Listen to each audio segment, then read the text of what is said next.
Hello everyone, welcome back. In this video, we are going to see how to manage groups in the Active Directory domain system.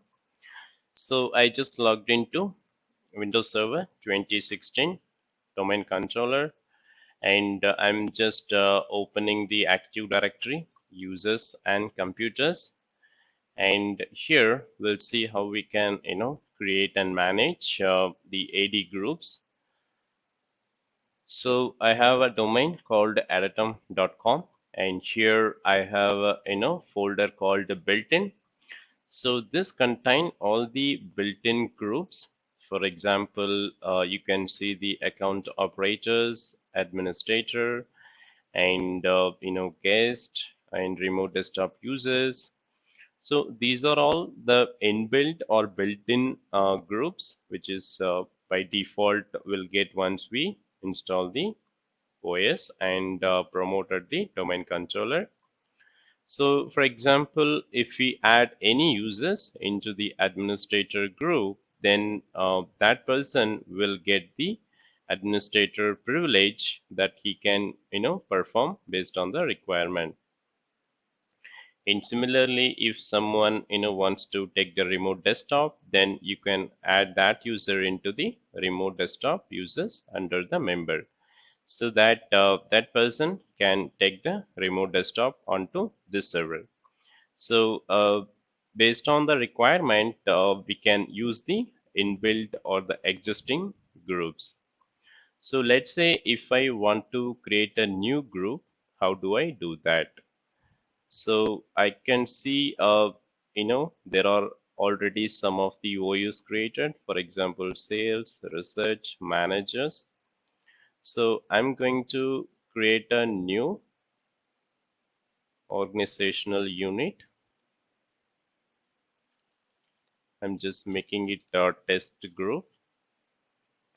So if I check this box, it protects the container from accidental deletion. So you cannot just right click and delete it. So here I just created the OU name called test group, and I'm going to create some groups in this OU. So to create a new group, you can just right click within that OU and go to new and click on group. So here you need to mention the group name. So I'm just giving an example, group 1, and the group scope and the group type you can leave it default and create the group. And similarly, if you want to create another group, you can also use this option to create a group. So I'm just make it group 2 and click OK. So now I have created the group, and let's see how we can add any user into this group. So let me just go to the ITOU, and I can see there is a username called Abby Skinner. Let me just add that user into group 1. So you can just go to properties of the group 1 and click on member and click on add and type Abby Skinner. Okay, now Abby is the part of group 1, and you can similarly add the user to group 2 as well. So based on the requirement, in case if you want to give some kind of level or back or role based access control, you can use this group 1 to control the access. You can also create a group. I'm just naming it to nested group. So if I add the existing group 1 into this group, then all the permissions whatever we set to this nested group will be applied for this group and the members within that group. So if I just go here and add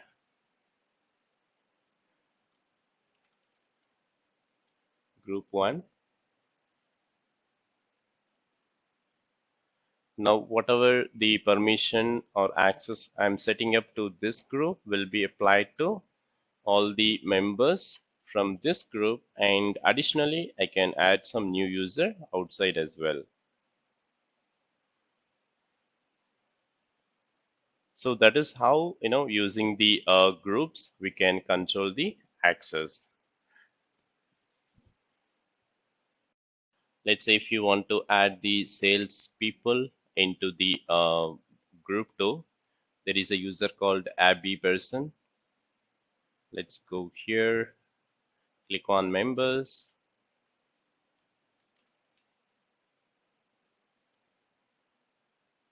Abby person, he's from the sales OU.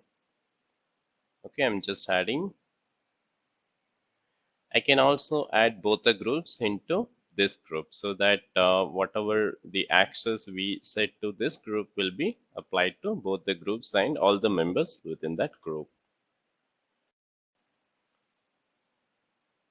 Okay, so that's it in this video, and I'll see you in the next. Thank you.